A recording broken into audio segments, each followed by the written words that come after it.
Hello! Welcome to my mini vlog. కొన్నిసార్లు షోరూమ్‌లో కొన్న వస్తువుల కన్నా ఇలా వీధి వైపు వస్తాయి కదా! ఆ వస్తువులు కొన్నప్పుడే చాలా సాటిస్ఫాక్షన్ అనిపిస్తది కదా! యాక్చువల్లీ కిచెన్ కబోర్డ్‌లో మేము కర్టెన్స్ తీసుకోవడం మర్చిపోయాము. సో, వాటి కోసం అని చెప్పి ఇలా తీసుకుంటే కర్టెన్ 200 చెప్పాడు. సో, టోటల్ 2 కర్టెన్స్ 400 చెప్పాడు. బేరం ఆడితే 200కే ఇచ్చాడనమాట. సో, కర్టెన్ 100 రూపీస్ పడింది. ఇలా కిచెన్‌లో పెట్టుకుందాం అనుకున్నాం.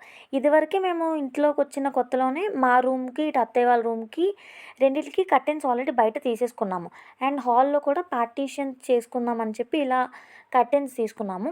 ఇవన్నిటికి బయట షాప్‌లో 4700 చిల్లర పడింది. అప్పుడు కిచెన్‌లో కర్టెన్ పెద్ద ఐడియా రాలేదనమాట. సో, ఇప్పుడు కొంచెం బాగాలేదని చెప్పి ఇలా ఈ కర్టెన్ తీసుకున్నాము. 2 కలిపి 200కే వచ్చాయి. కొంచెం సాటిస్ఫాక్షన్ అనిపించింది. ఎలాగ రెంట్ హౌసే కదా అని చెప్పి ఇంకలా తీసేసుకున్నాం అనమాట. ముందు ఇలా ఉన్నది కాస్త ఇప్పుడు ఇలా నీట్‌గా సెట్ చేసుకున్నాము. ఎంతైనా బేరాలాడి తీసుకుంటే ఒక కైండ్ ఆఫ్ సాటిస్ఫాక్షన్. సరే మరి. బాయ్.